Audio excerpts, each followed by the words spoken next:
Students आगे समझते हैं। एनिमल हस्बेंड्री में हम पढ़ रहे थे कैटल फार्मिंग। तो कैटल फार्मिंग के अंदर हमने पढ़ा कि डिफरेंट टाइप के एनिमल्स होते हैं, मतलब 2 टाइप के एनिमल्स होते हैं। एक होते हैं मिल्च एनिमल्स जो मिल्क देते हैं, और जो मिल्क नहीं देते वो ड्रॉट एनिमल कहलाते हैं। उनका फार्म की अदर एक्टिविटीज़ में यूज़ में लेते हैं। उसके बाद हम देखते हैं कि यहाँ से देखिए पेज नंबर 210 से proper cleaning and shelter facilities for cows and buffaloes are required for human farming. Students ठीक तरीके से उनको डिजीज़ से प्रोटेक्ट करने के लिए काउज और बफेलो की रहने की जगह को क्लीन रखना होता है, और हेल्थ के लिए साथ ही साथ क्लीन मिल्क को प्रोड्यूस करने के लिए भी उसके आसपास क्लीनिंग ज़रूरी है। तो animal require regular brushing to remove dirt and loose hair, और साथ ही साथ उनके जो हेयर फॉल होते हैं तो उनको रिमूव करने के लिए और डर्ट को हटाने के लिए ब्रशिंग करते हैं, उनको रेगुलर नहलाते हैं, बात कराते हैं। They should be sheltered under well ventilated roof shades that protect them from rain, heat and cold. उनकी जो रहने की जगह होती है उसको बहुत ही वेंटिलेटेड बनाया जाता है, और छत होती है, छांव होती है, बारिश से, गर्मी से, सर्दी से बचाने के लिए उनका जो रहने का प्लेस होता है। तो इन सब चीज़ों को ध्यान में रख के बनाया जाता है। The floor of the cattle shed needs to be sloping so as to stay dry and to facilitate cleaning. और जो वहाँ का फर्श होता है, कच्चा फर्श होता है, तो उसको भी इस तरीके से बनाया जाता है कि वो ढलान में हो, ताकि वहाँ वाटर या फिर जो एक्सक्रीटा है वो इकट्ठा नहीं हो। Okay. The food requirement of dairy animals. Students यहाँ से थोड़ा सा इम्पॉर्टेंट हो रहा है कि जो फूड रिक्वायरमेंट होती है एनिमल्स की वो कैसी होनी चाहिए कैटल एनिमल्स की, डेयरी एनिमल्स की। तो 2 टाइप की होती है। एक होता है मेंटेनेंस रिक्वायरमेंट। फर्स्ट एक टाइप है मेंटेनेंस रिक्वायरमेंट। तो ये वाला फूड वो फूड है जो एनिमल को हेल्दी लाइफ के लिए ज़रूरी होता है, और मिल्क की बजाय ये बस उसकी हेल्थ मेंटेन करता है। और दूसरा फूड होता है जो कि मिल्क प्रोड्यूसिंग रिक्वायरमेंट, यानी जो मिल्क देने वाले एनिमल्स होते हैं तो उनके लिए ये ज़रूरी होता है, ताकि उनसे अच्छी क्वालिटी का और अच्छी क्वांटिटी में मिल्क मिल सके। और साथ ही साथ ये वाला फूड जो है मिल्क प्रोडक्शन रिक्वायरमेंट वाला फूड उनको लैक्टेशन पीरियड में दिया जाता है, यानी जब उसके न्यू यंग वंस प्रोड्यूस होते हैं तब उनको वो दिया जाता है, जब वो दूध देते हैं वो एनिमल्स। तो इसके अंदर कौन कौन सी चीज़ें आती हैं? Animal feed include. तो आपसे अगर फूड का रिक्वायरमेंट का टाइप पूछा जाता है डेयरी एनिमल का, तो 2 टाइप का फूड है। एक तो मेंटेनेंस रिक्वायरमेंट के लिए, और दूसरा मिल्क प्रोड्यूसिंग रिक्वायरमेंट को फुलफ़िल करने के लिए।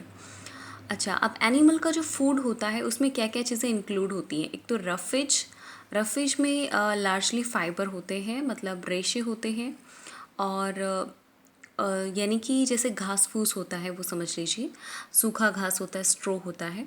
और दूसरा कंसनट्रेट्स में कौन सा फूड आता है बच्चों?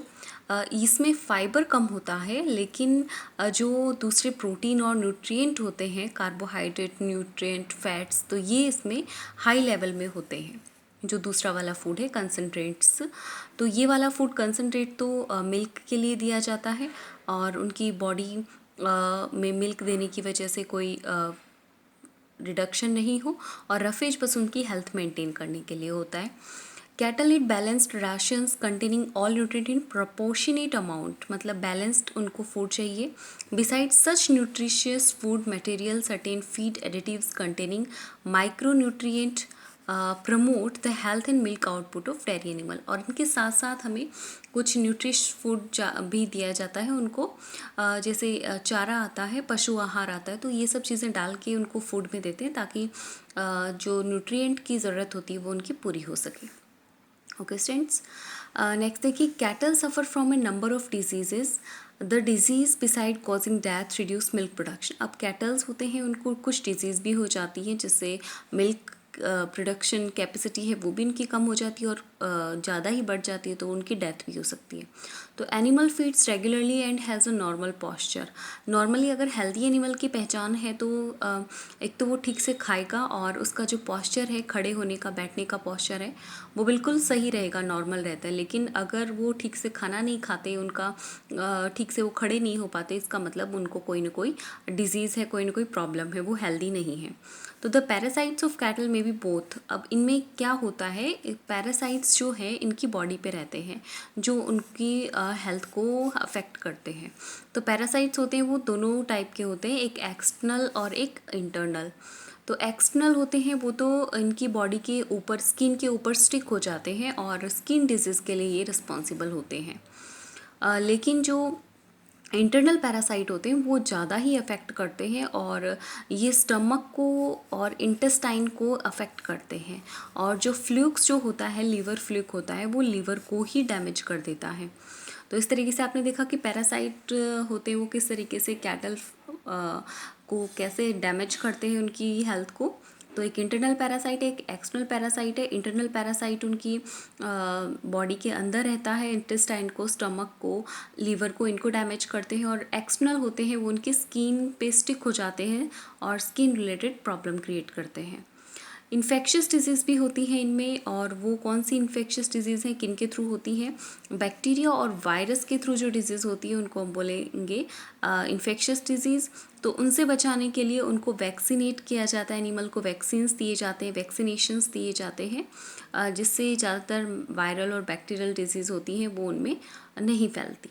ओके स्टूडेंट्स, तो इसमें आपको क्वेश्चन लिखना है कि फर्स्ट क्वेश्चन तो आप इसमें ये करेंगे आज अभी जो हमने टॉपिक पढ़े उसमें कि what are the food requirement for cattle farming, और दूसरा आप लिखेंगे कि name the causes of disease which can take place in cattles, या फिर name the factor of the disease which spread disease in the cattle.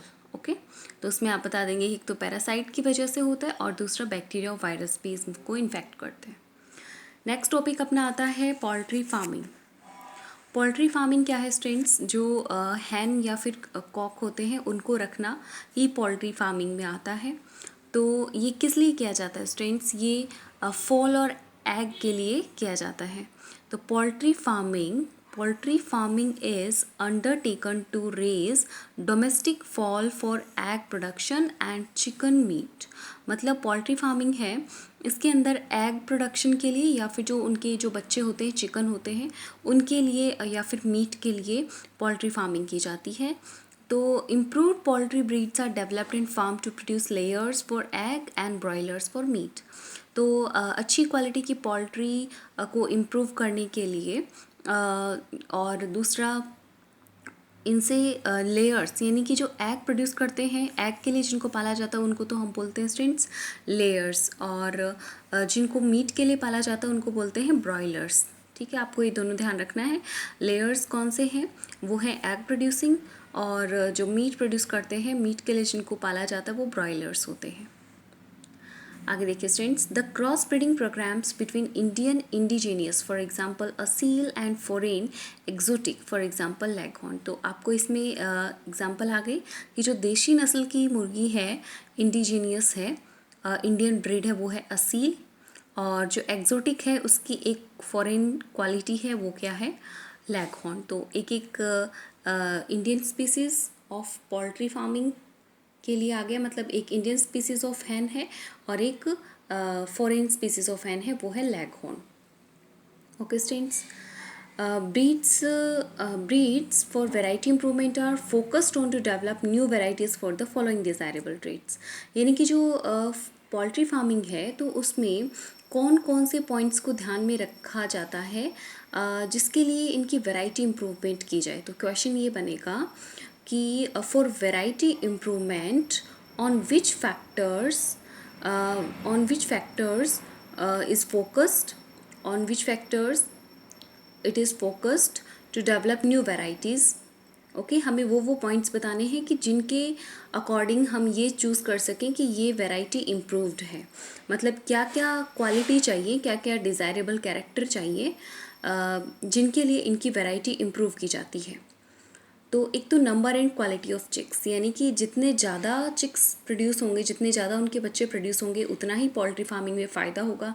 और उनकी quality भी अच्छी होनी चाहिए, डिजीज़ फ्री होनी चाहिए, तो इससे फ़ायदा होगा। तो ऐसी क्वालिटी के चिक्स प्रोड्यूस किए जाते हैं जिनकी क्वालिटी भी अच्छी हो और जिनकी संख्या भी एक साथ वो बहुत सारे चिक्स प्रोड्यूस करें, एग प्रोड्यूस करें। तो एक पॉइंट तो ये हो गया। नेक्स्ट है स्टूडेंट्स, नेक्स्ट पेज पर 211 नंबर पेज पर देखिए, dwarf broiler parent for commercial चिक प्रोडक्शन। ब्रॉयलर किसके लिए था बच्चों, याद आया, मीट के लिए था। तो इनकी जो मीट के लिए ड्वार्फ साइज के यानी कि बोनी साइज के जो पेरेंट होते हैं उनको यूज़ में लिया जाता है।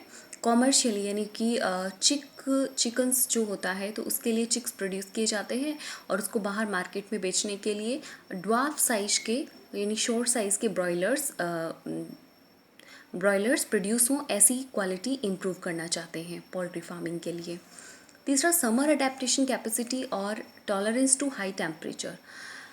इसके अंदर देखिए, समर एडेप्टेशन कैपेसिटी का मतलब है कि जो पोल्ट्री फार्मिंग में हैंड कॉक ये रहते हैं तो ये समर को ज़्यादातर सहन नहीं कर पाते, मतलब हाई टेम्परेचर को सहन नहीं कर पाते। तो इसमें ये कैरेक्टर लाना है ताकि जो ये ब्रॉयलर्स या लेयर्स हैं वो हाई टेम्परेचर को भी सहन कर सकें और इनकी हेल्थ प्रॉब्लम नहीं हो और वो अलाइव रह सकें ऐसे हाई टेम्परेचर में भी। लो मेंटेनेंस रिक्वायर्ड, तो और दूसरा फोर्थ पॉइंट है कि इनको ज़्यादा मेंटेनेंस की ज़रूरत नहीं रखनी पड़े, मतलब बहुत इसमें ख्याल रखना पड़ता है इनकी साफ़ सफाई का, इनके खाने पीने का, टेम्परेचर का, तो वो सब चीज़ें इसमें देखनी पड़ती। तो हमें ऐसी क्वालिटी इम्प्रूव करनी होगी जिसकी ज़्यादा मतलब मेंटेनेंस रखने की ज़रूरत नहीं पड़े, जो रेजिस्ट कर सके एडवर्स कंडीशन को। Fifth, a reduction in the size of egg-laying bird and ability to utilize more fibrous, cheaper diet formulated using agricultural byproduct. मतलब reduction in the size of the egg laying bird, egg देने वाले birds की size है वो ज़्यादा बड़ी नहीं चाहिए। और दूसरा, ऐसे क्वालिटी इम्प्रूव करनी होगी हैंड्स की जिससे एग्रीकल्चर में जो चीज़ें प्रोड्यूस होती हैं तो उसी से ही इनका खाना बन सके, यानी कि इनके लिए ज़्यादा महंगे फूड की ज़रूरत नहीं पड़े, वो चीप डाइट में ही अपना फाइब्रस फूड की जो है वो इनको प्रोवाइड कराया जाए ताकि ज़्यादा खर्चा भी नहीं लगे और इनका जो हेल्थ है वो भी मेंटेन रहे। तो ये अपने को 5 पॉइंट इसके ध्यान रखने हैं। ओके, तो इसके अंदर क्या क्या पॉइंट्स थे एक बार रिपीट कर लेते हैं। पोल्ट्री फार्मिंग में आपको बताना है कि जो पोल्ट्री फार्मिंग किस लिए किया जाता है, फॉल और एग प्रोडक्शन और चिकन प्रोडक्शन के लिए पोल्ट्री फार्मिंग की जाती है। और लेयर उनको कहते हैं जो एग के लिए पाले जाते हैं और ब्रॉयलर्स उनको बोलते हैं जो मीट के लिए पाले जाते हैं। एक इंडिजीनियस यानी इंडियन ब्रीड है हैन की, वो है असील, और एक एक्जोटिक ब्रीड है, फॉरेन ब्रीड है, वो है लैगहॉर्न। दूसरा कि कौन कौन से ट्रेड्स हैं, कौन कौन से क्वालिटी हैं जो अपने को पोल्ट्री फार्मिंग में इम्प्रूवमेंट के लिए ज़रूरी होती हैं, जिसके लिए इम्प्रूवमेंट करना चाहिए हमें। तो उसमें एक आता है number and quality of chicks की क्वालिटी और नंबर बढ़े। दूसरा, जो ब्रॉयलर्स हैं यानी कि मीट के लिए जो पाले जा रहे हैं वो ड्वार्फ साइज के हों, शॉर्ट साइज़ के हों, ताकि उनका कॉमर्शियली उनका चिक प्रोडक्शन हो तो ज़्यादा से ज़्यादा एडवांटेज मिले। उनको हाई टेम्परेचर टॉलरेट करने की एबिलिटी हो, उनको ज़्यादा मेंटेनेंस रखने की ज़रूरत नहीं हो, और जो एग प्रोड्यूस करने वाले लेयर्स होते हैं इनकी साइज भी ज़्यादा बड़ी नहीं हो और साथ ही साथ इनके लिए ज़्यादा महंगे फूड की ज़रूरत नहीं हो। जो भी अवेलेबल है एग्रीकल्चर में जो फूड बनता है उसी से इनकी डाइट फुलफ़िल हो जाए। नेक्स्ट इसमें आपको पिक्चर में गिवन है कि असील की पिक्चर है और जो एक्जोटिक है लैगहॉर्न उसकी पिक्चर शो की गई है। नेक्स्ट देखिए एग एंड ब्रॉयलर प्रोडक्शन, तो किस तरीके से ये प्रोसेस होती है। Broiler chickens are fed with vitamin. अब इनका फूड देखिए, जो ब्रॉयलर होते हैं, ब्रॉयलर मीन्स कौन सा था, मीट वाले, जो मीट के लिए जिनको पाला जाता है, तो ब्रॉयलर होते हैं उनको विटामिन रिच फूड देने की ज़रूरत होती है जिनकी डाइट में विटामिन ज़्यादा हो, और supplementary feed for good growth rate, और इसके साथ दूसरा फूड भी दिया जाता है जिससे उनकी ग्रोथ रेट बनी रहे, मतलब उनकी ग्रोथ हाई रेट से इंक्रीज़ हो, and better feed efficiency. Care is taken to avoid mortality and to maintain feathering and carcass quality, यानी कि मॉर्टेलिटी को कम करने के लिए, इनकी जो डेथ रेट बढ़ती जाती है तो उनकी डेथ रेट को कम करने के लिए बहुत ध्यान देना होता है, इनके फीदर्स को भी मेंटेन करके रखना होता है। They are produces broilers and send to market for meat purpose, यानी ब्रॉयलर्स को मीट पर्पज़ के लिए मार्केट में फिर सेंड कर दिया जाता है। For good production of poultry bird good management practices are important, इनके लिए अच्छा मैनेजमेंट रखना पड़ता है, बहुत ध्यान रखना पड़ता है। उसमें कौन कौन सी चीज़ें हैं मेनली, एक तो टेम्परेचर है, वहाँ का टेम्परेचर बहुत ही उनके अकॉर्डिंग होना चाहिए, और हाइजीनिक कंडीशन यानी साफ़ सफाई भी बहुत रखनी चाहिए इनकी। तो ये दो चीज़ें बहुत ज़्यादा इंपॉर्टेंट होती हैं। और तीसरा, इनका खाना अच्छा होना चाहिए, पोल्ट्री का फीड जो है वो बहुत इनके लिए प्रॉपर होना चाहिए।